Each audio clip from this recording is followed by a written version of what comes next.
प्रकाश रूपाने उपस्थित असलेल्या सर्व श्रेष्ठ गुरूंना कृतज्ञतापूर्वक वंदन. आदरणीय श्री दौंडकर सरांचे स्वागत आणि सरांना वंदन. सर्व प्रकाशाचे अधिकारी सर्वांचे स्वागत आणि सर्वांना विनम्र अभिवादन. आता आपण प्रार्थनेसाठी ध्यानाची स्थिती घेऊया. प्रकाशाची कल्पना करा. प्रकाश वर खाली पुढे मागे उजवीकडे डावीकडे संपूर्ण आसन प्रकाशाने व्यापून गेला आहे अशी कल्पना करूया आणि भावपूर्ण अंतःकरणाने प्रार्थना म्हणूया. सगळ्यांना ध्यानाची स्थिती एवढंच मी फक्त वाक्य म्हणते. आपल्याला सगळं माहीत आहे म्हणून बाकीचं आपल्याला सरांचा वेळ आपल्याला जास्त मिळावा म्हणून थोडक्या शब्दात मी मांडणी केलेली आहे. आता आपण प्रार्थना म्हणूया. ओम मातृदेवाय नमः. ओम पितृदेवाय नमः. ओम माता पिताय नमः. ओम श्री गुरुभ्यो नमः. ओम श्री गणेशाय नमः. गुरुर्ब्रह्मा गुरुर्विष्णू गुरुर्देवो महेश्वरा. साक्षात् परब्रह्म तस्मै श्री गुरवे नमः. तस्मै श्री गुरवे नमः. ब्रह्मविद्या नमस्कृत्यं मद्गुरो सद्गुरो चरणं तथा ज्ञानप्राप्त्यर्थप्रस्थानम् अष्टांगराजमार्गे करोम्यहम्. सन्तुष्टोऽहं कृतज्ञोऽहं कृतार्थोऽहं पुनः पुनः प्राणनाद तेजोऽहम्. नमो ब्रह्मविद्या नमः. नमो ब्रह्मविद्या नमः. अखण्डमण्डलाकारं व्याप्तं येन चराचरं तत्पदं दर्शितयेन तस्मै श्री गुरवे नमः. अज्ञानतिमिरान्धस्य ज्ञानाञ्जलिशलाकया चक्षुरुन्मीलितं येन तस्मै श्री गुरवे नमः. तस्मै श्री गुरवे नमः. शांतिपाठ. ओम सहनाववतु सहनौ भुनक्तु सह वीर्यं करवावहै तेजस्विनामधीतमस्तु मा विद्विषावहै. ओम शांति शांति शांतिः. हरि हर ओम श्री पद्मसंभव गुरुभ्यो नमः. ओम श्री ब्रह्मांड नायका हरि हर ओम. आणि आता दोन्ही हाताचं घर्षण करून संपूर्ण ऊर्जा आपण आपल्या चेहऱ्यावरून संपूर्ण शरीरावरून पसरून घेऊया. हरि ओम. गुरुजी हरि ओम. हरि ओम. सरांनी प्रार्थना म्हणायास संधी दिली याबद्दल सरांचे आभार. सरांनी वर्गाची सुरुवात करावी अशी मी त्यांना विनंती करते. हरि ओम सर्वांना. आपण 8वा पाठ पाहतोय. प्रत्येकजण याची पण उजळणी करत असेल असं आपण अपेक्षित धरूया. कुठपर्यंत आलो तर आपण कोणाच्या लक्षात आहे बघूयात.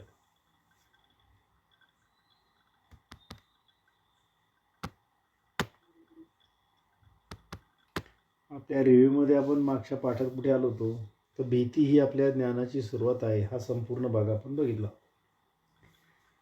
प्रकाश आपल्यामध्ये वितळवण्याची आणि प्रकाश आपल्यामध्ये अस्तित्व रूपाने येत असल्याची जाणीव म्हणजे मिसळण्याची जाणीव. वितळणे आणि मिसळणे हा संपूर्ण भाग बघितला होता. आणि शेवट कुठे केला होता आपण. प्रकाश येत नाहीये थोडा पण नाही येत. प्रकाश हे पूर्णत्व आहे. आता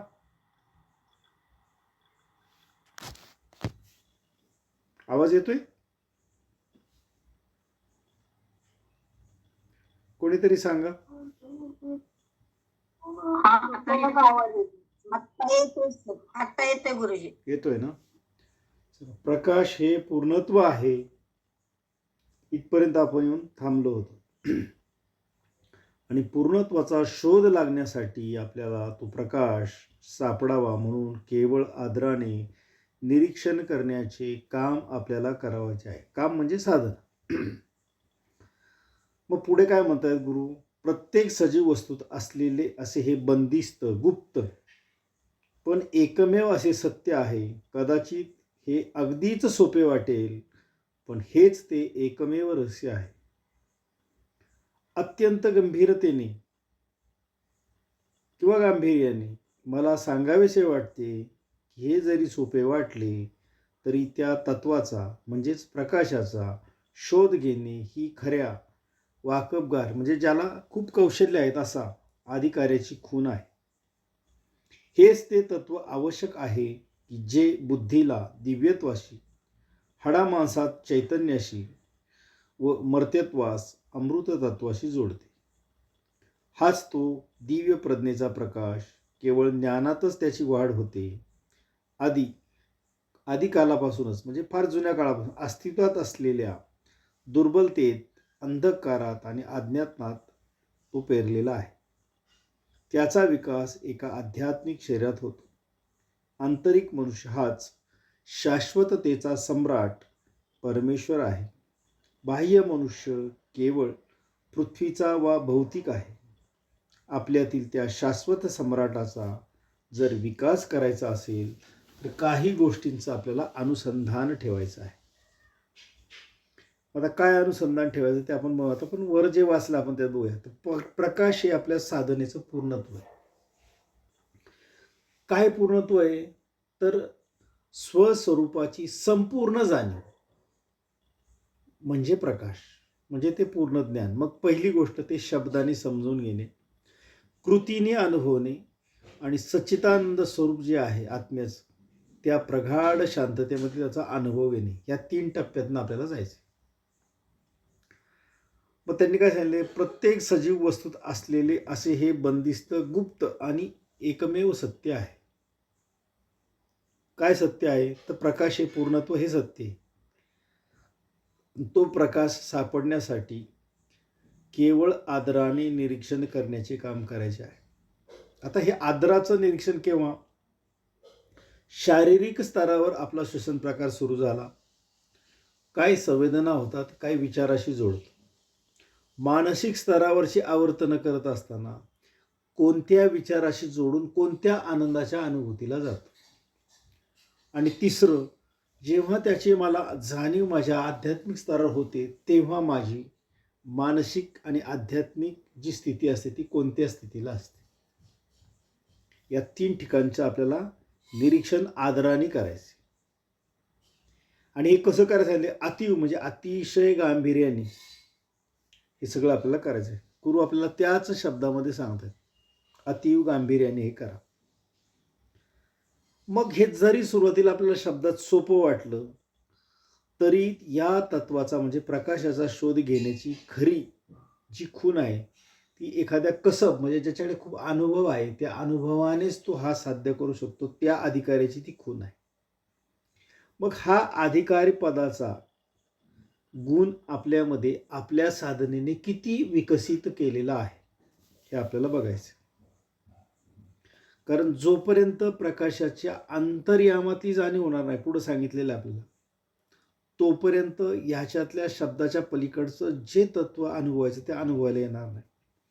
मग ते असं सांगतात, हेच एक आवश्यक तत्व आहे. कुठलं? प्रकाश, जे बुद्धीला दिव्यत्वाशी जोडतं.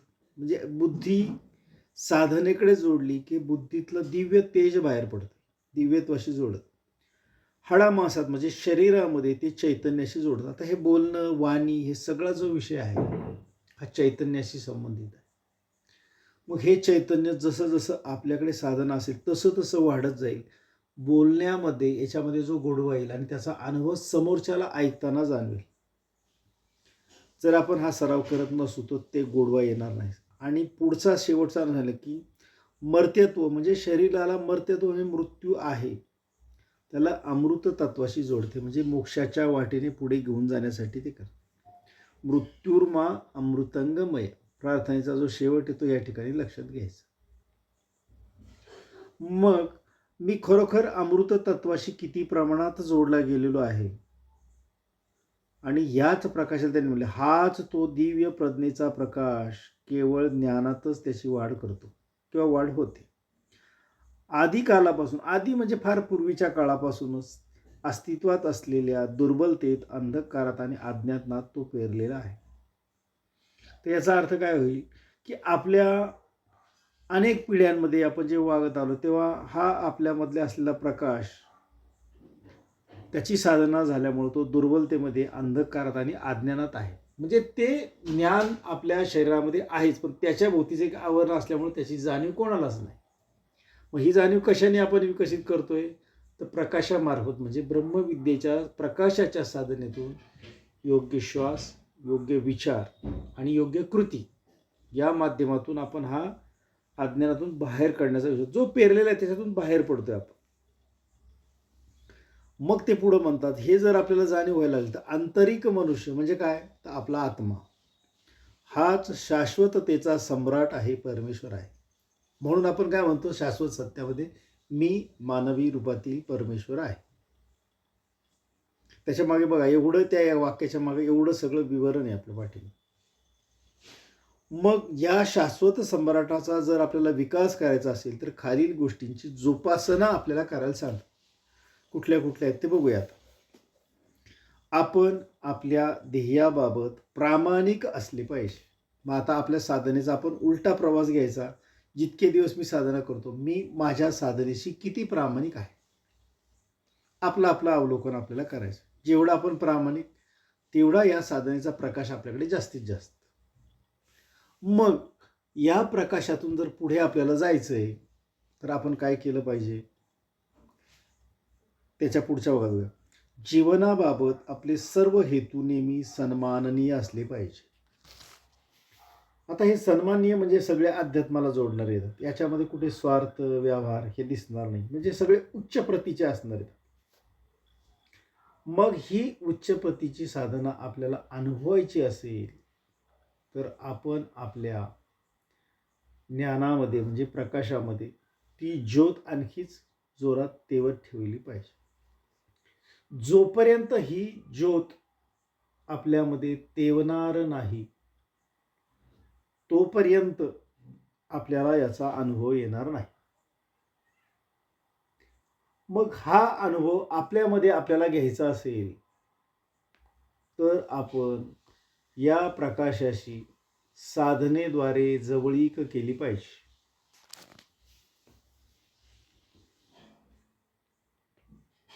आवाज येतो का?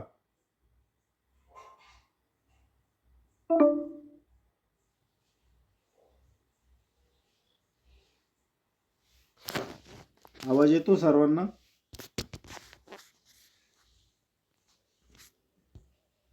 अतिशय प्रामाणिकपणे न्याय दिला पाहिजे.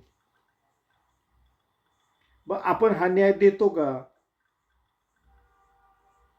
आपण केलेल्या साधनेतनं आपल्याला साधनेचा प्रत्यय येतो का? जिथे जिथे आपण शिकलो त्याच्याशी आपण कधी पडताळा करून पाहिला का?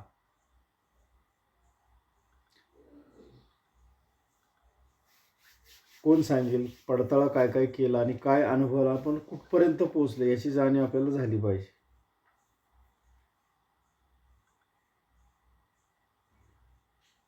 आवाज येतोय ना माझा आता? हो येतोय सर.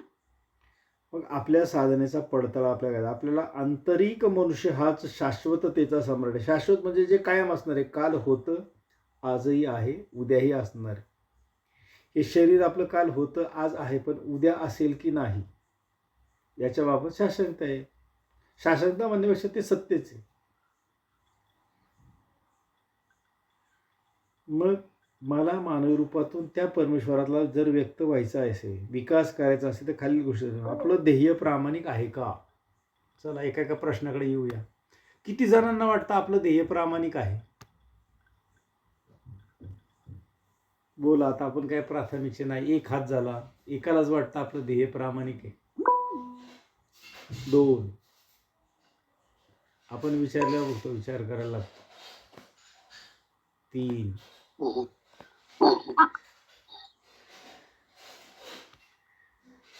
बघा, म्हणजे आपल्या विचाराचा उद्देश हा आहे की आपल्याला त्या साधनेच्या पूर्णत्वाकडे जायचं आहे. हा आपला आधी ठाम निश्चय असला पाहिजे. काहीही हो, मी तिथे पोचणार आहे, हा माझा निश्चय पहिला आहे. मग बाकीचं सर्व. या पद्धतीने आपण जर करत गेलो आपलं तर आहे. नाही तर मग खूप कोर्सेस चालू असतात, आपण शिकतो, ऐकताना बरं वाटतं, काही काळाने मग थोडं विसरून जातं. हा पण ते चांगलं सांगितलं होतं एवढंच लक्षात आलं. पण कृती केली ना, काय चांगलं आहे त्याचा अनुभव आपल्याला खूप चांगला येतो. तो अनुभव आपल्याला घ्यायचा आहे आणि तो अनुभव घेण्यासाठी त्याच्यासाठी झिजण्याची तयारी पाहिजे आपल्याला. मग हे झिजणं आपल्यासाठी खूप फायद्याचं असणार आहे. पुढचं बघताय की आपल्या जीवनाबाबतचे सर्व हेतू नेहमी सन्माननीय असले, म्हणजे साधनेला जोडूनच असणारे असले पाहिजे. मग जितकी साधना माझ्यामध्ये चांगली दिसून येईल तितका मला त्या साधनेचा स्वतःचा अनुभव चांगला असेल. मी जे जे काही अनुभव येईल ते मला खूप चांगलं शब्दात नाही व्यक्त केला, पण तो जो माझा अनुभव असेल तो खूप चांगला असेल की त्या अनुभवाने मलामध्ये खूप संतुष्ट वृत्तीची जी निर्माण होईल. त्याच्यामुळे मला माझ्या साधनेमध्ये खूप पुढे फायदा झालेला दिसून येईल. मग हा सन्मान्य हेतू आपण जितका जोपासू साधनेबाबत, मग काही वेळेला हेतू सन्मान्य कसं बघा, ठीक आहे मी आरोग्यपूर्ण झालो ना, ठीक, मला पुढचं काही ते अध्यात्म वगैरे नको.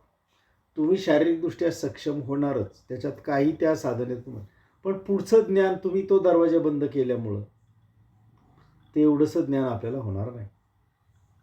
मग हे सगळे आपण पहिल्या विश्रांती पाठात बघतो, हे सगळं मला समजून घेण्यासाठी माझ्या मनाचे दरवाजे मी सताड उघडे ठेवले आहेत. नंतर आपण हे शब्द नाहीत फक्त लक्षात ठेवायचं, तर ते ज्ञान घेण्यासाठी मी खरोखर माझ्या मनाची सगळी कवड अशी उघडी ठेवली का, येणारं सगळं मी स्वीकारतोय का, की काही माझ्याकडनं चुकतंय, राहतंय, किंवा माझ्या त्या बुद्धीला ते समजत नाही. तर हा सन्मान्य हेतू बाळगून ही साधना करायची. आणि तिसरा नियम सांगितला आपल्याला, चौपट नियम लक्षात ठेवून आपण सर्व गोष्टींकडे, प्रत्येक सजीव वस्तूकडे परोपकार बुद्धीने पाहायला. आता हा चौपट नियम कोणाकोणाच्या लक्षात आहे?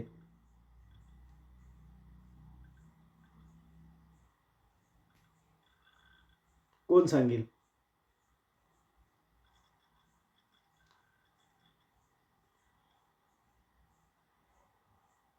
हे प्राथमिकमध्ये पण थोड्याफार झाले आणि आपल्या मागच्या एका पाठामध्ये झालेला आहे हा विषय. कोण सांगेल? कोणाच्या लक्षात आहे बघूया. सर मी सांगू का थोडं? सांगा सांगा.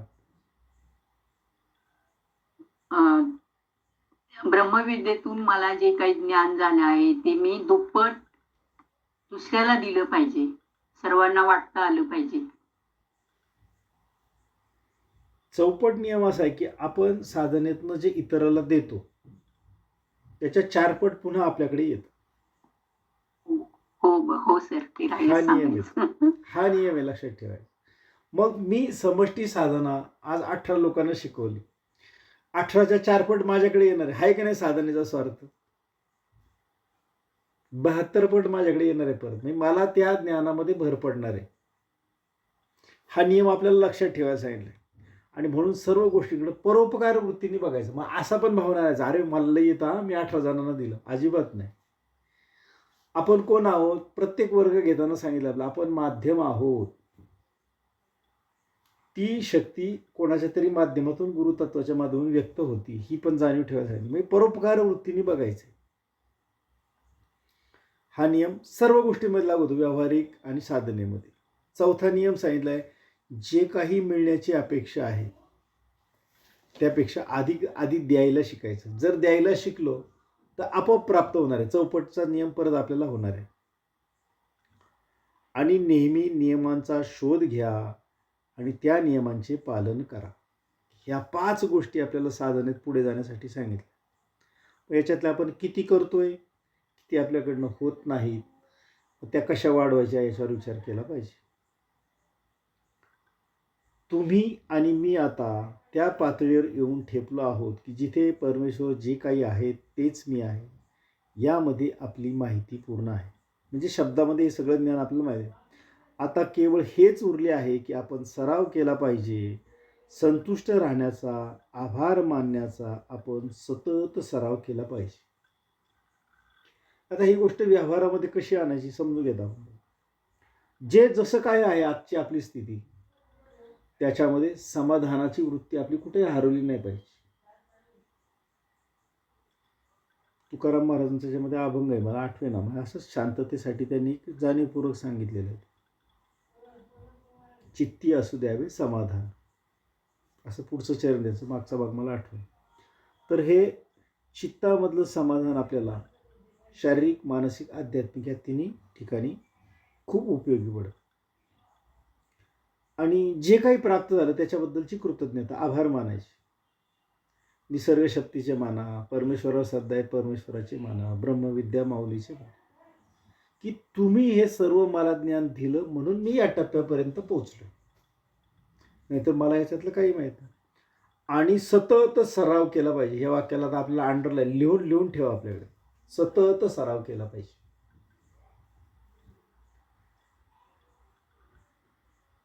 किती जणांना वाटतं आता हे की खरं आहे, सतत सराव केला पाहिजे.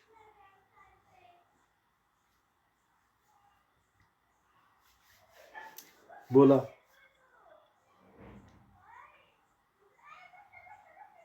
2 3 4 हँड रेज झाले. आता याच्यामध्ये व्यवहाराशी आपण जर जोडण्याचा प्रयत्न केला तर हे कुठंच बसत नाही. कारण व्यवहार संपूर्ण वेगळा आहे, अध्यात्म संपूर्णपणे वेगळे. हे आपल्याला कसं बाहेर दृश्यमानाने भासते, पण प्रत्यक्षात जर आपण विचार केला तर याच्यामध्ये कुठंच बदल नाही आहे. हे सारखंच आहे सगळं, पण ते भासतंय आपल्याला. हा भास म्हणजे आपला भ्रम आहे. मग ब्रह्म सत्य आहे, जगन मिथ्या आहे असं जर शंकराचार्य म्हणताय, मग मलाच जग सत्य काय वाटतंय आणि ब्रह्म मला दिसतच नाही. उलटा विचार आहे हा. मला ब्रह्मस्वरूप व्हायचंय तर मी जगाला विसरायला पाहिजे. पटतोय का हा विचार? जगाला विसरायचं म्हणजे जगापासून लांब नाही जायचं, कुठं आर नाही, पण त्यांच्यात राहून सुद्धा अलिप्तता आपल्याला बाळगायची. आपल्याकडे पूर्वी 4 आश्रम सांगितले होते. कोणते कोणते?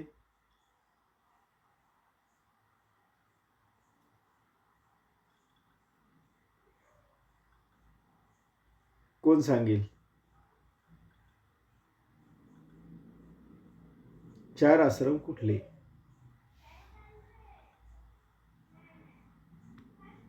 कोणालाच नाही माहिती? माहिती सर्वांना आहेत, बोलत कोणीच नाही. पहिला आश्रम आहे ब्रह्मचारी आश्रम. याच्यामध्ये गुरुग्रही राहून विद्यार्जन करायचं, शरीर कमवायचं, गुरुच्या आज्ञेचं पालन करून संस्कारित व्हायचं. हा पहिला आश्रम. दुसरा गृहस्थ आश्रम, संसारिक जीवनामध्ये प्रवेश करायचा, संसारिक जीवनाचा अनुभव घ्यायचा. त्याच्यानंतर आहे तिसरा वानप्रस्थ आश्रम. वानप्रस्थ आश्रमात आपल्याला काय अनुभवायचं आहे, किंवा संसारात जे काही गोष्टी केल्या त्या सर्वाचा त्याग करायचा. नाही आवाज येतोय? आला आता. सर प्रश्न काय विचारला होता? 4 आश्रम आपण आपल्या हिंदू धर्माच्या संस्कृतीत जगण्याचे होते. पहिला होता ब्रह्मचर्य. ब्रह्मचर्य आश्रम. वानप्रस्थ संन्यास. मग ब्रह्मचर्याच्या मध्ये विद्यार्जन करायचं, गुरुगिरी राहून ते ज्ञान प्राप्त करून घ्यायचं आणि त्याप्रमाणे जीवन व्यतीत करायचं. मग पुढे गृहस्थाश्रम, मग त्याच्यामध्ये संसाराची जी कर्तव्य आहे ती सर्व करायची आणि वयाच्या 50 नंतर वानप्रस्थाश्रमाकडे जायचं. म्हणजे काय, संसारातल्या सर्व गोष्टीचा त्याग करून आपल्या मुक्ततेसाठी आपण प्रयत्न करायला सुरुवात करायची. आणि या वानप्रस्थाश्रमामध्ये रमत रमत रमत गेलो आपण की एक दिवशी या सगळ्याचा त्याग करून संन्यासाश्रम घ्यायचा. म्हणजे जुरी ऋषीमुनी जसे राहून साधना करून तपस्वी करून पूर्णत्वाला जात होते, त्याच्याप्रमाणे पुढे वयाच्या 75च्या पुढे ही व्यवस्था आता अस्तित्वात राहिलीच नाही. आणि काय झालं, गृहस्थाश्रमावर सगळा दाब येऊन पडला. विद्यार्जनाची पद्धत बदलली, गुरुग्रही जाणं बंद झालं. संसारामध्ये लोक इतके रमायला लागले की पार अगदी शेवटच्या श्वासापर्यंतही संसार आपला सुटेना. वानप्रस्थानाचा विचार, तिके सांगण्याचा विचार, हे सगळं मनाने करायचंय. प्रत्यक्षात उचलून कुठे बाहेर जायचं का? अजिबात नाही. पण मनाने ती विरक्ती व्हावं, संसारामधलं मन बाजूला काढायचे, साधनेकडे लावायचे. आणि संन्यासामध्ये सर्व दुर्लक्ष करायचं, सगळं आपल्या पुढच्या पिढीकडे सोपवायचं आणि आपण फक्त परमेश्वर आणि आपण एवढाच आपला विचार ठेवून आपलं पुढचं जीवन व्यतीत करायचं. ज्या टप्प्याला आपण आहोत त्या टप्प्याचं आपण पूर्ण पालन करत करत पुढं जायचं. मग हे जर झालं आपल्याकडनं तर आपल्याला पूर्णत्व आहे. म्हणून त्या जे काही मिळण्याची अपेक्षा आहे त्यापेक्षा अधिक द्या, म्हणजे आधी देण्याची वृत्ती आपल्याला निर्माण. आणि ह्या सगळ्याच्या नियमांचा शोध घेऊन त्याचं पालन करा. ह्या आश्रमाच्या रूपाने आपलं सगळं पालन करायचं. कारण आपल्याला खरी ओळख करून घ्यायची आहे, परमेश्वर जे काही आहे ते मी आहे आणि मी जे काय आहे ते परमेश्वर आहे. म्हणून संतुष्टतेमध्ये राहण्याचा, आपल्याला आभार मानण्याचा सराव सातत्याने करायचा, कुठेही खाडा नाही करायचा. एखाद्याची श्वसन प्रकार नाही केले तरी आपल्याला, मला तू हा दिवस दिला त्याच्याबद्दलची कृतज्ञता, मला तुझ्याकडे येण्याचा विचार दिला त्याची कृतज्ञता, ही संतुष्टता ठेवून आपण त्याची कृतज्ञता तरी रोज व्यक्त करून आभार मानले पाहिजे. हा सुद्धा आपल्या साधनेचा एक भाग आहे. आणि मग आपल्यामध्ये प्रकाश दृढ होण्यासाठी खास ध्यान प्रकार सुद्धा आपल्याला करायला सांगितले. आणि मग गुरु काय सांगतात की आता आपण जो श्वसन प्रकार शिकणार आहोत तो तुमच्यासाठी अत्यंत महत्त्वाचा आहे. यामार्फत तुम्हाला तुमचे सर्व प्राथमिक श्वसन प्रकार व काही प्रगत श्वसन प्रकार पूर्णपणे समजतील. प्रकाशाची जाणीव दृढ होण्यासाठी याचा जाणीवपूर्वक सतत सराव करा, म्हणजे तुमच्या सरावाने तो प्रकाश प्रगट करू शकेल. मग आता पवित्र कसा घ्यायचा आहे, कृती सांगितली त्यांनी. ध्यानाच्या भावामध्ये साधी मांडी घालून, म्हणजेच सुखकारक स्थितीमध्ये, तणावरहित शरीर आणि मन प्रसन्न अशा स्थितीमध्ये आपल्याला बसायचं. मग आता काय करायला सांगितलं, पुढे बसलो आपण असं लक्षात धरा. आता आपण आधी चर्चा करू, मग पाहिजे आपण याचा सराव पण करू. तुमच्यापाशी असलेले तुमच्या सर्व सूर्योदयाचे तुम्ही अनुभवलेले चित्र आपण मागच्या 2 पाठापूर्वी बघितलं होतं. मनासमोर आणायचं, म्हणजे अंतर्चक्षूंच्या समोर आणायचं. अगदी स्पष्टपणे ठळकपणे ते चित्र आपल्या मनचक्षूसमोर आणा. त्यातच विश्रांती घ्या. मग त्या प्रकाशाशी एकरूपच व्हा. तो प्रकाश तुम्हाला अगदीपणे भारून टाकत आहे असे चित्र मनामध्ये साठवताना व त्या प्रकाशाचा अनुभव घेताना तुमचे थोडेसे लक्ष आत श्वासाकडे वळवा. आतल्या बाजूला सांगितले. मग श्वासाकडे वळवल्या पुढे काय करायचे, मग ते चित्र मनात येत असताना श्वास आत गेलेला आहे त्याचं निरीक्षण करायचं आपल्याला, की काय काय कुठे कुठे होते आतमध्ये शरीराच्या भागामध्ये. मग आपला श्वास संत होतोय, मृदू होतोय, त्याचं निरीक्षण करायचं. मग शांत होत असताना एक सर्वव्यापक निश्चिलतेने आपल्या प्रत्येक नखशिकांत शरीराच्या प्रत्येक भागामध्ये तो व्यापल्याचा आपल्याला अनुभव घ्यायचा आहे. आता जितकं तुम्ही सूक्ष्म व्हाल तेव्हाच हा अनुभव येणार आहे. शब्दापेक्षा पुढचा भाग आहे. आणि मग आपल्याला कल्पना विस्तार जो आपण प्राथमिकला शिकलो त्याचं इथं आपल्याला काय करायचंय, अनुकरण करायचंय. काय करायचंय, अशी कल्पना करा की तुमच्या श्वासाची ही आंतरिक निश्चलता एखाद्या सखोल गंभीरपणे वाहणाऱ्या नदीप्रमाणे आहे. बघा, एखाद्या शांततेच्या ठिकाणी आपण गेलो आणि ती जर वाहती नदी असेल तर सपाट असेल तर ती वाहताना पाणी काही आवाज करत नाही, पण पुढे धबधब्यासारखा किंवा खडकाचा भाग आला तर ते पाणी खळखळ खळखळ खळखळ आवाज करतं. मग अशा गंभीरपणे वाहण्याप्रमाणे नदीप्रमाणे त्याचं निरीक्षण करायचं.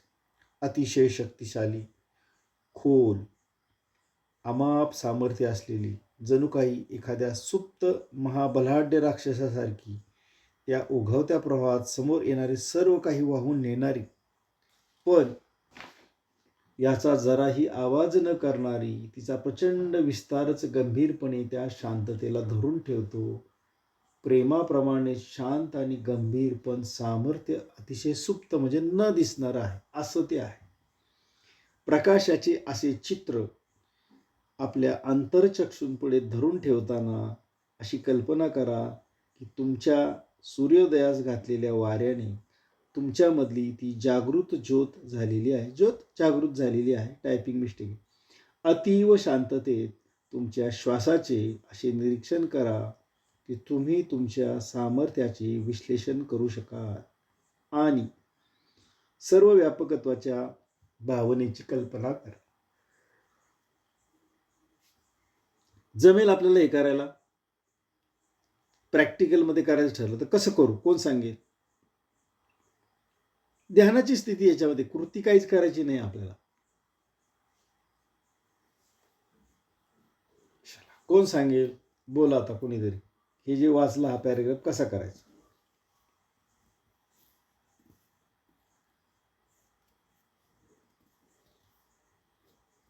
साधनेची 5 तत्व आणि आध्यात्मिक 4 खांब.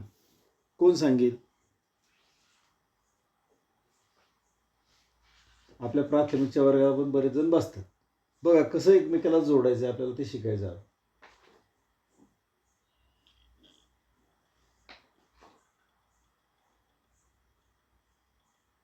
कोण सांगते बघूया. चुकली तरी हरकत नाही, आपल्याला काहीच त्याच्यामध्ये शिक्षा नाही, पनिशमेंट नाही, पेनल्टी नाही, काहीच नाही. पण ती तत्व आपल्याला समजून घ्यायची.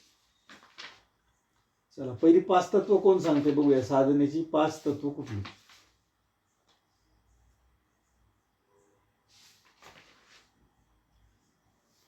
साधनेत यश प्राप्तीसाठी 5 तत्वांचा आपल्याला अभ्यास करायचा. ही 5 तत्व सांगा कोणीतरी.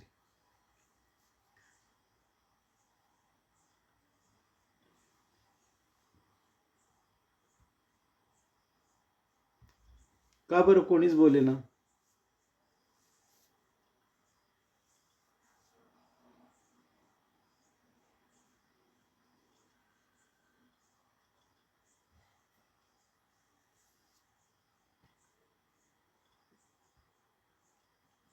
थांबायचं मग आपण.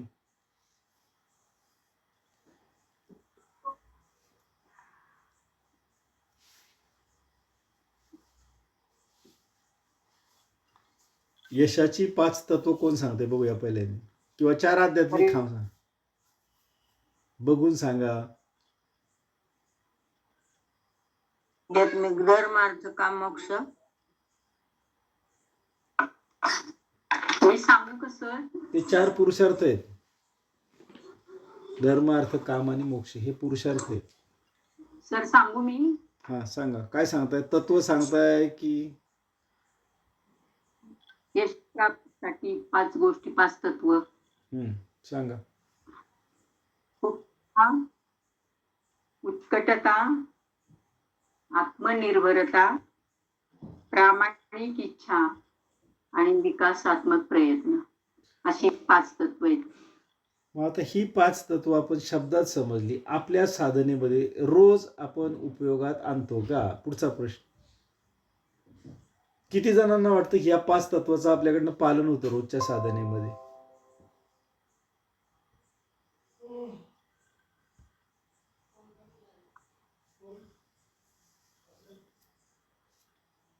कोणीच बोले ना परत.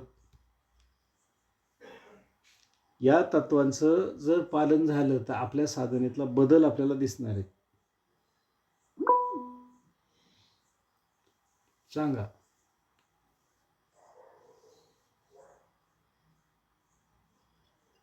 गुप्ततेचं तत्व आपण कसं पाळायचं साधनेमध्ये?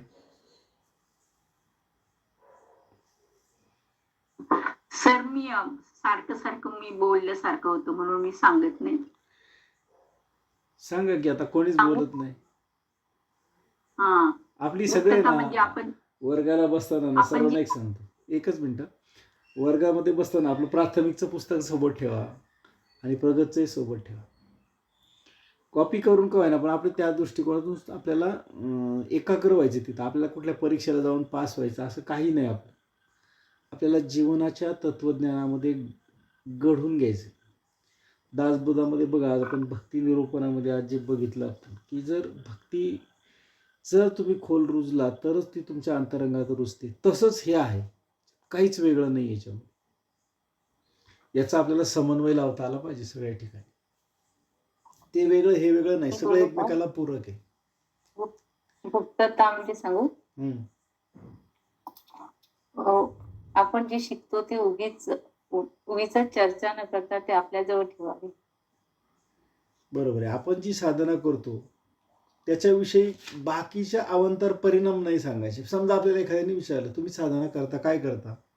8 श्वसन प्रकार आहेत, त्याच्यामध्ये श्वास विचाराची साधना आहे आणि हे केलं की शरीर मन आणि अध्यात्मावर त्याचा परिणाम होतो, एवढी माहिती सांगायची. आणि त्याने विचारलं, आम्ही काय करू? तुम्ही जिथे वर्ग सुरू आहे तिथे जॉईंट व्हा, तुम्ही अनुभव घ्या. नाही तर आपण त्याला एखादा 2 प्रकार करायला सांगितला, तो तेवढ्या अर्धवट माहितीवर तो करणार, त्याला अनुभव नाही आला की तो आपल्यालाही नाव ठेवणार आणि मुख्य म्हणजे आपल्या ब्रह्मविद्येलाही नाव ठेवणार. म्हणून त्याला काय करायचं? साधनेच्या वर्गामध्ये यायला उद्युक्त करायचं. त्याला काय सांगायचं? साधनेचे परिणाम सांगायचे, साधना कशी करायची काहीच सांगायचं नाही. हे केल्याने शरीर निरोगी होतं, विचार सुधारतात, मन शांत होतं, आजार कमी होतात, जीवन निरोगी होतं. एवढे परिणाम सांगितले, संपलं. ते कसं करू? तू वर्गात जाऊन शिक. मग तिथे कसं होतं? मानसशास्त्राचा वापर केला जातो, ग्रुपमध्ये असतं, एकमेकांच्या चर्चेने ते सगळं त्याला माहिती होतं आणि तो ते करायला जास्त उद्युक्त. हे तत्व आपल्याला रोज पाळायचे साधने. उत्कटता पाहिजे. आता उत्कटता कशी पाहिजे साधनेची? मी मानवी रूपातला परमेश्वर आहे याची मला ओळख करूनच घ्यायची आहे. या इतकी उत्कटतेने मी सहज उभा राहिलो सकाळी. माझ्या 1.25 लिटर पाणी पिण्यामागे काहीतरी हेतू आहे. मला दीर्घ श्वास घेऊन दीर्घ श्वास सोडण्यामागे काहीतरी हेतू आहे. काही काळ श्वास रोखून धरण्यामध्ये काही हेतू आहे. काय उत्कटता आहे ती मला शोधायची. ह्या उत्कटतेने ते श्वसन प्रकार करायचे. मला आता सवय झाली, मी 30 सेकंद रोखायला मला काही त्रास होत नाही. पण 30 सेकंदांनी ज्या उत्कटतेने मी जो श्वास रोखला त्याच्यातनं मी काय अनुभवलं शरीरावर, मनावर, त्याचा मला परिणाम दिसला पाहिजे अध्यात्मावर. इतकं मला त्याचा अनुभव घ्या. इतक्या उत्कटतेने तो श्वसन प्रकार मला केला पाहिजे. असती का आपली तेवढी उत्कटता? उठलो, घट घट घट पाणी पिलो, सर्व झालं, सर्व क्रिया उरगल्या, श्वसन प्रकार करायला सुरुवात. श्वसन प्रकार पूर्ण झाले आणि मी रिकामा झालो. आजच्या दिवसाची साधना झाली. राहील का उत्कटता? ती उत्कटता त्याच्या रोज सकाळी उठल्यानंतर काल ज्या उत्कटतेने केली त्याच्यापेक्षा आजची उत्कटता वाढली पाहिजे, असा चढता क्रम साधनेचा झाला पाहिजे. आणि साधना करता करता मी आत्मनिर्भर होतो का? महत्वाचं आहे. मला अजूनही श्वसन प्रकार करताना मनात शंका येते, मी करतो ते बरोबर आहे का? माझं अजूनही विश्रांती पाठाची वाक्य मागं पुढं होत आहेत, चूक आहे का बरोबर आहे, मनात शंका येते. तसे नाही, आत्मनिर्भर नाही, मी करतो ते 100% बरोबर घडतंय. गुरु मला तो संदेश देतात तसंच माझ्याकडून घडतंय. या आत्मनिर्भरतेने ते केलं पाहिजे. मला तर हळूहळू कुठलंही बरं नाही तर मग मला एकतर ऑडिओ लागतात. ऑडिओ नसेल तर मग माझी अडचण होते, मी श्वसन प्रकार कसे करू? असले तर ठीक, नसले तरी ठीक, दोन्ही वेळेला माझी साधना सारखीच झाली पाहिजे. रोज ती उत्कटता राहिली पाहिजे. आणि सगळ्यात महत्त्वाचं हे चौथा जो भाग येतो, हे जे करतोय हे मी माझी स्वतःची प्रामाणिक इच्छा आहे का? आपल्या अंतर्मनाला विचारायचं. नाहीतर आता काय समूहामध्ये आलोय, सगळेजण सांगतात म्हणून मी करतोय. त्याच्यापेक्षा मला वाटलं ना की हे केलं तर त्याचा फायदा खूप लवकर होतो. आणि मग 5वा परिणाम स्वरूप आहे, जर मी हे करत असेल तर माझ्यामध्ये शारीरिक मानसिक विकासात्मक जे प्रयत्न मी करतोय ते प्रयत्नाची दिशा योग्य आहे का, का दिशा चुकती आहे माझी, याचं परीक्षण करायचं. अशा 5 गोष्टी आणायच्या. आणि ह्या 5 गोष्टी आणल्या की मग विचार फक्त मनात ठेवून तुम्ही हे करून बघा काय जाणवतं. मी ध्यानाला बसलो, ध्यानाची ज्ञानमुद्रा केली, मी करंगळी बाहेर काढली, शरीराचा त्याग केला, अनामिका बाहेर काढली, मनाचा त्याग केला, मध्यमा बाहेर काढली, बुद्धीचा त्याग केला, अहंकार माझा जो आहे मी दैवी अंगठ्याला जोडला. म्हणजे काय प्रक्रिया झाली, याच्यातमध्ये काय घडलं आतमध्ये सूक्ष्ममध्ये, बसून विचार करायचा आहे ध्यानाला. मी ध्यान करतो, ध्यानाची वाक्य ऐकतो, मला अर्धा तास बरं वाटलं, तो हायचे फायदा. त्याच्यापेक्षा सूक्ष्म फायद्याकडे मला अजून जायचं. शरीराचा त्याग केल्याने मला काय फायदा होणार आहे, मनाचा त्याग केल्याने मला काय फायदा होणार आहे, बुद्धीचा त्याग केल्याने काय फायदा नाही, माझा अहंकार गेल्याने जो दैवी तत्वाला जोडतो त्या अंगठा जो आहे त्याच्यामध्ये दैवी तत्व माझा अहंकार जाळून टाकणार आहे आणि मग मी परमेश्वर स्वरूप होणार. मला ह्या मार्गाने त्याचा विचार केला पाहिजे. आणि मुद्रा झाल्यानंतर मुद्रेचा जो शारीरिक फायदा आहे तो पण मला होतो. ज्ञानमुद्रा काय करते, ज्ञानमुद्रेचा काय फायदा होतो कोण सांगेल. आपण सांगतो ध्यानाची ज्ञानमुद्रा करा, पण शरीरावर त्याचा एक फायदा आहे, काय होतो. शरीरावर शांतता निर्माण होतो, मन एकाग्र होतो गुरुजी. बरोबर सांगितलं. हा विचार आपला त्या साधन करा. मी ध्यानमुद्रा केली ना की मी एकाग्रतेकडे जातोय. मग जर ही सुद्धा मुद्रा करून मला बरं असंख्य विचार येत असतील तर मग माझ्या मुद्रेला काय फायदा आहे का, कुठं चुकतीये. म्हणजे मुद्रा म्हणजे कृती नाही. मग कुठलीही माझी अशी गोष्ट आहे की ही ज्ञानमुद्रा करून सुद्धा विचार थांबत नाही, मी का अतिविचारामध्ये जातो, मग कुठल्या गोष्टीला मी कमी पडतो, तो विचार केला पाहिजे. तीच गोष्ट प्राणायाम करताना परत लागू होते. प्राणायामाला आपण तेच डोळे बंद करतो, अंगठा हे करतो, तिथेही हा मुद्दा लागू होतो. आणि मग हे सगळे करताना माझे जे 4 आध्यात्मिक खांब आहे त्या खांबाचं माझ्याकडनं पालन होतंय का, मला त्याच्यावर विचार करावा लागेल. कुठले 4 आहेत आध्यात्मिक खांब.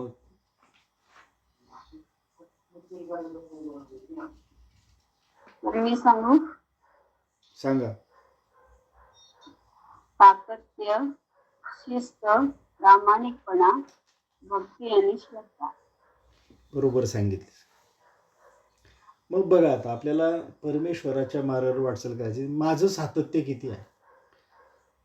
आता आपल्या पूर्वप्रारब्धाने पूर्वकर्माने समजा आपल्याला काही शारीरिक आजार निर्माण झाला, त्यावेळेला खंड पडला ती गोष्ट वेगळी, पण कोणतंही कारण नाही आजूबाजूला तरी मी कंटाळा करत असतो तर काय होईल. सातत्याचा अभाव आला की त्या अभावाचा दिसणारा दुष्परिणाम माझ्या साधनेमध्ये मला दिसणार. तो अभाव मला काढला पाहिजे, माझं सातत्य मी टिकवलं पाहिजे. मग हे सातत्य काय करतं मला, आपल्याला मराठीमध्ये म्हणे बघा, प्रॅक्टिस मॅन परफेक्ट. सराव काय करतो, आपल्याला पारंगत करतो.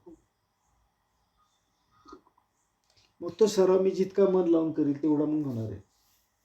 आणि हे सातत्य जरी मी टिकवलं, ते जर व्यवस्थित करत नसेल तर तरी मला परिणाम वेगळा दिसेल. म्हणून माझ्यामध्ये दुसरं तत्व शिस्त पण आहे का, त्या सातत्याला माझ्या शिस्तीची जोड आहे का. मग शिस्त कशी पाळायची, मी सकाळी लवकर उठायचा प्रयत्न करतोय का विनाकारण लोळत पडतोय. सकाळी उठल्यानंतर केल्यानंतर मला खूप चांगला फायदा होणार हे मला शिकलोय मी प्राथमिक वर्गामध्ये, पण माझ्या आचरणात येत नाही. मग 9 वाजतायत 10 वाजतायत, आपण सुरुवातीला सांगतो तुम्ही त्यावेळेला करा, पण आता मला आणखी पुढे सूक्ष्मकडे जायचं आहे. तुम्ही शक्यतो सकाळी केलं तर काय होतं, सकाळी ओझोन वायूचं प्राबल्य चांगलं असतं आणि त्याचा खूप चांगला शरीराला फायदा होतो. मी शक्यतो केलं तर असं किती कधी प्रयत्न केलाय का त्याचा विचार आहे. मग ती शिस्त, मग एकाच वेळेला रोज, मग काल 6ला केला, आज 7ला केला, उद्या 8ला करतो, परवा 5ला करतो. मग मध्ये एक दिवशी कंटाळा झाला, खाडाच केला. ती शिस्त नसेल तर मग आपल्या सोयीप्रमाणे नाही करायचं, शास्त्राच्या सोयीप्रमाणे करायचं. मग त्या साधनाची शिस्त, ठराविक वेळेला ठराविक सर्व गोष्टी करायच्या. आणि पुढं त्याला तिसरी गोष्ट आलो, हे सगळं मी करतोय, सातत्य पण आहे, शिस्त पण आहे, पण करताना प्रामाणिकपणाच नाही. चला येईल तसं करायचं, आज 4 वेळा केले, उद्या 3 वेळा केले, परवा आता वेळ होता मग 7 वेळा केले. जमेल का. तर प्रामाणिकपणे करायचं 7-7 म्हणजे पहिला प्रकार 49 वेळा करायचा, उरले 7-7 वेळा करायला सांगितले. केलं पाहिजे. 4 वेळा प्राणायाम करायचे आहेत. मध्येच जेवणाच्या वेळेला विसरूनच गेलो. मग जाऊ दे आता उद्या बघू. किती वेळ लागतो? 3-3.25 मिनिटं लागतात प्राणायाम करायला. पण तो माझ्या जीवनाचा एक अविभाज्य भाग आहे हे समजून आपल्याला केलं पाहिजे. तो प्रामाणिकपणा आपल्या त्या साधनेमध्ये असला पाहिजे. मग ह्या सगळ्या तिन्हीचा परिणाम आपल्या त्या साधनेच्या श्रद्धेमध्ये दिसेल आणि श्रद्धा जशी जशी दृढ होईल त्याचं भक्तीमध्ये रूपांतर होईल. जी दासबोधात आपण आज शिकलो नवविधा भक्ती मधल्या भक्तीकडे जातो आपण. आलं की नाही ब्रह्मविद्या दासबोध एकत्र? वाटतं तिकडं दासबोध शिकतो त्याच्यात पण खूप ब्रह्मविद्या आहे. आणि पुढे पुढे जसं जाऊ आपण देह निरूपण अमुक हे बघताना तर ते सगळं पुढे येणार आहे आज. मग हे जर आपण 4 आणि 5 9 गोष्टी अवलंबत आणल्या तर साधना प्रगतची खूप सूक्ष्मकडे लवकर जाईल आणि आपल्याला त्याच्यात फायदा होणार. म्हणून हे या दृष्टिकोनातून करायचं. मग तेव्हापर्यंत त्या जाणीवेचा प्रकाश दृढ होणार नाही तोपर्यंत बाकीच्या गोष्टी आपल्या होणार नाही. मला आत असं सकाळी उठल्यानंतर वाटलं पाहिजे पहिलं मी हे सगळं करेल मग मी माझ्या दैनंदिन जीवनाला सुरुवात करेल. इतकं त्याचं आपल्याला गरज निर्माण झाली पाहिजे. आता काय करतो आपण सगळं आपलं भागतं मग त्याची गरज आपण तेवढ्यापुरती भागवत. मग त्यांनी पुढे सांगितलं की ही जी शक्ती ही कशी प्रचंड आहे तिला शांततेमध्ये धरून ठेवायची, प्रेमाप्रमाणेच तिला जपायचं. कुठे काय करायचं? निरीक्षण करायला शिकायचं. आंतरिक निश्चलता ठरले म्हणजे कुठेही निश्चल म्हणजे काय की इतकी दृढवृत्ती काही प्रसंग वाघाला येऊ दे खायचंय मला खाऊ दे मी इथून हलणार नाही. हे उदाहरण सांगितलं. म्हणजे समयोचित प्रसंगाप्रमाणे योग्य निर्णय घेण्याची क्षमता आपल्यामध्ये आहे. मग जर ही क्षमता आपल्यामध्ये निर्माण झाली ते चित्र आपण प्रकाशाचं धरून ठेवायला लागलो तर त्या सूर्योदयामध्ये असलेली ज्योत आपोआप वाढीस लागलेली आहे ती जागृत झालेली याची जाणीव आपल्याला होणार आहे. आणि प्रकाशाची जी अनर्णव शांतता सांगितली त्याला अतिव शांततेमध्ये आपण गाढ होणार आणि त्यावेळेला आपल्याला आपल्या श्वासाचं निरीक्षण करायला सांगितलं आणि त्याच्यामध्ये आपल्याला सर्व व्यापकत्वाचा अनुभव घ्यायचा आहे. मग सर्व व्यापकत्व म्हणजे काय? मी अमुक अमुक काय माझं नाव आहे ते सगळं मी विसरलो, माझं कुटुंब माझी मुलं माझं बाकी सगळं मी विसरलो. मी आणि ईश्वर ह्या ब्रह्मांडाचे फक्त 2 घटक आहोत. माझ्या अस्तित्वावर ह्या ब्रह्मांडाचं अस्तित्व आहे आणि ब्रह्मांडाच्या अस्तित्वानुसार मला सगळ्या जाणीवा प्राप्त होतात. बस एवढ्यातच मी एकाग्र व्हायचं. असं जर आपण करत करत किती वेळ केलं आपण 5 मिनिटं जरी करू शकलो नाही तरी आपल्याला खूप झालं. खूप सुरुवात त्याच्यामध्ये. पहिल्यांदा आपल्याला काय करायचं नेहमी आपण सूर्यप्रकाशाकडे वेगळ्या दृष्टीने पाहतो. आधी बघून ठेवायचं आहे साठवून ठेवायचं आहे कृती करताना आणि मग त्याच्याप्रमाणे कृती करायची. मग या कृतीमधून आपल्याला जे शिकायला मिळेल ते आपल्या परमेश्वराच्या स्वरूपाची ओळख असणारं असेल. कसं असेल? थोडक्यात आपण शब्दात्मक वर्णनामध्ये जाऊया. फक्त डोळे बंद करा, पाठीचा कणा ताठ ठेवा, जसे आहे तसे. खाली काही आसन तर आसन बघा, चेक करा आणि ह्या आसनातनं पुढे जाण्याचा आपण प्रयत्न करू. रात्र आहे आता, रात्रीचे वाजले 10:06 परंतु मला सूर्यप्रकाशाची जाणीव माझ्या अंतरंगामध्ये सुरू झालेली आहे. सूर्योदयाच्या पूर्वीचा अर्धा तास मी विचारात घेता तर ह्या गगनाच्या म्हणजे आकाशाच्या ह्या निळ्याशार रेषांवर तांबड्या रेषा उमटू लागलेल्या आहेत. त्या रेषांची जाणीव माझ्या अंतरचक्षुंला होऊ लागलेली आहे. त्याचा मी अनुभव घेत आहे. हळूहळू या तांबड्या रंगाचं परिवर्तन नारंगी रंगामध्ये होताना मी अनुभवतो. तो नारंगी रंगाचा प्रकाश माझ्यामध्ये बिंबत असतानाच हळूहळू तो पिवळ्या रंगात परावर्तित होताना मी अनुभवतो. हळूहळू याचं तेज वाढू लागलेलं आहे. ही तेज सहन करण्याची क्षमता मला ब्रह्मविद्या माऊलीने दिली त्यामुळे अंतरचक्षुंनी हे तेज मी सहन करत आहे. हळूहळू तो पिवळ्या रंगाचा गोळा गोलाकार होताना मी अनुभवतो.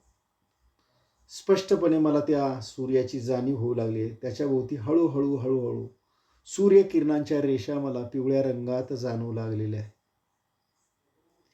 हा प्रकाश माझ्या अंतरंगात दृढ होत आहे. हा प्रकाश दृढ होत असताना ते संपूर्ण चित्र माझ्या डोळ्यासमोर स्पष्ट आणि ठळकपणे दिसू लागलेलं आहे. या प्रकाशाने मी पूर्णपणे भारून गेलेलो आहे. ती किरण माझ्या शरीरावर पडल्याने मी सुद्धा तो प्रकाश झालेलो आहे, म्हणून मी त्या प्रकाशाने पूर्ण भारून गेलेलो आहे. हळूहळू मी माझ्या श्वासाकडे लक्ष द्यायला लागलो. बाहेर जाणारा श्वास या सूर्योदयाच्या प्रकाशातून सर्व नकारात्मकता शरीरातून बाहेर टाकताना मी अनुभवतो. येणारा श्वास दिव्य प्रकाश आत घेऊन जाताना ज्ञानाची दिव्य अनुभूती माझ्यामध्ये येत आहे. या जाणाऱ्या येणाऱ्या श्वासाचं मी निरीक्षण करतो. माझ्यामधील दिव्य चेतनेला तो जागृत करताना मी अनुभवतो. या दिव्य चेतनेची जागरूकता माझ्यामध्ये निर्माण होताना तो श्वास हळूहळू संथ झालेला मला जाणवत आहे. इतका संथ की येणारी जाणीव आणि जाणारी जाणीव हळूहळू नाहीशी होऊ लागलेली आहे. त्याच्यामध्ये अतिशय कोमलपणा आलेला आहे, मृदूपणा आलेला आहे आणि हा श्वास एकदम शांत झालेला आहे. प्रगाढ शांततेमध्ये मी स्थित होताना स्वतःला अनुभवतो. मी अतिशय व्यापक झालेलो आहे. सर्व शरीराच्या अवयवांची जाणीव क्षीण झालेली आहे आणि एकदम निश्चलपणे मी ह्या प्रकाशाचं निरीक्षण करत आहे. हा प्रकाश मला अतिशय शक्तिशाली जाणवत आहे. माझ्या अतिशय खोलवर असलेल्या ब्रह्मांडाच्या प्रत्येक शरीर अवयवापर्यंत तो मला जाणवत आहे. त्याच्यामध्ये असणारं असीम सामर्थ्य मी अनुभवत आहे.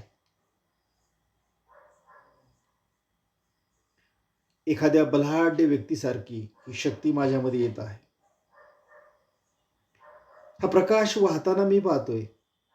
इतका वाहतो, त्याच्यामध्ये प्रचंड शक्ती आहे. सर्व काही ते घेऊन जातोय, परंतु आनंद मात्र त्या ठिकाणी स्थिर असलेला मी पाहतो. कोणत्याही प्रकारचा आवाज माझ्या आजूबाजूला नाही, फक्त दिव्य शांतता, शांतता आणि शांतता. याचा विस्तार अतिशय प्रचंडपणे होताना मी अनुभवतो. हा अतिशय शांत आणि गंभीर आहे, परंतु याच्यामध्ये सामर्थ्य अतिशय आहे, ते दिसून येत नाही, सुप्त आहे. मी ते प्रेमाने सगळं अनुभवतो.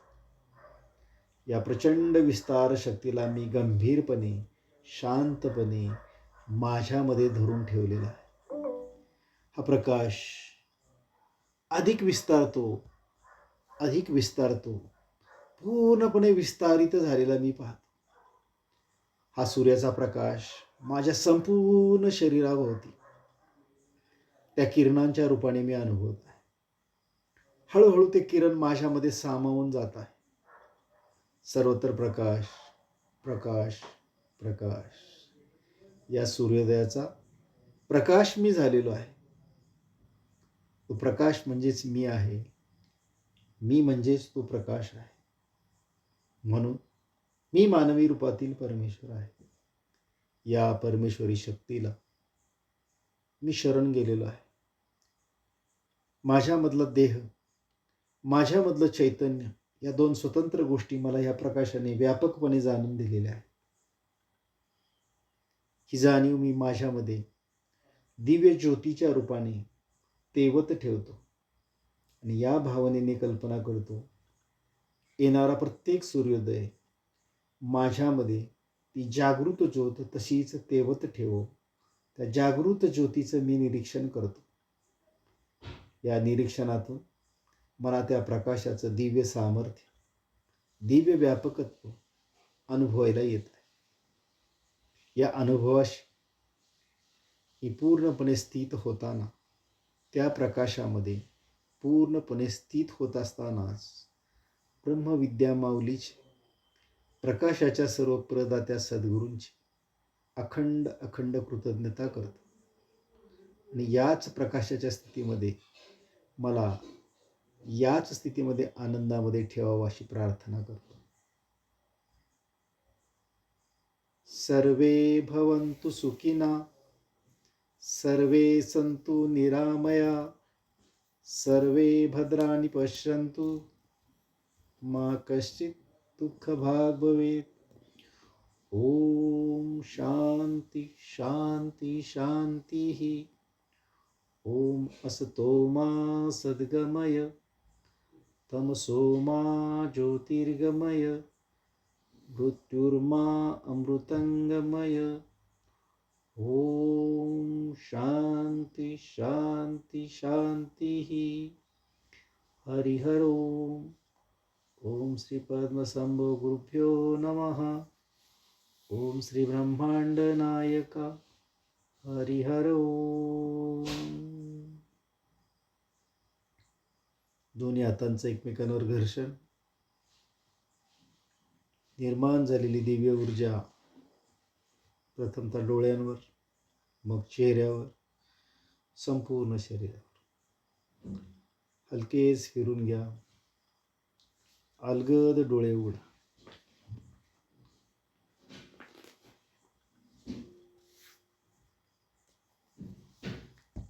काय अनुभवलं ते सांगा.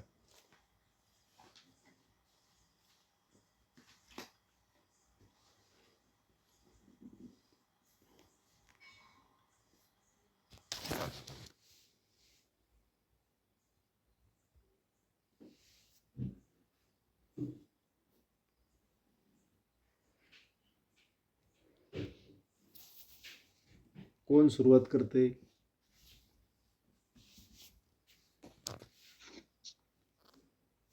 हरिओम गुरुजी. शरीर एकदम हलकं हलकं झालंय आणि शांतता जाणवते एकदम. काहीच बोलावं असं वाटत नाही आहे. ह्या विचाराच्या गोंगावळीत तसंच बसून राहावं असं किती जणांना वाटतंय? हो, एकदम प्रगाढ शांततामध्ये बसून राहावं असं वाटतं गुरुजी. बरोबर. एकदम शांत शांत वाटलं गुरुजी. शब्द तसंच नको, बसून काहीच राहावं नको. शब्द नको, आवाज नको, गोंगाट नको. शांत वाटतंय ना? रात्री 10, हो. 10:15 वाजता आपल्याला सूर्याच्या प्रकाशाची जाणीव झाली की नाही? हो हो गुरुजी. याला म्हणायचं प्रायोगिक अभ्यास आपल्यात.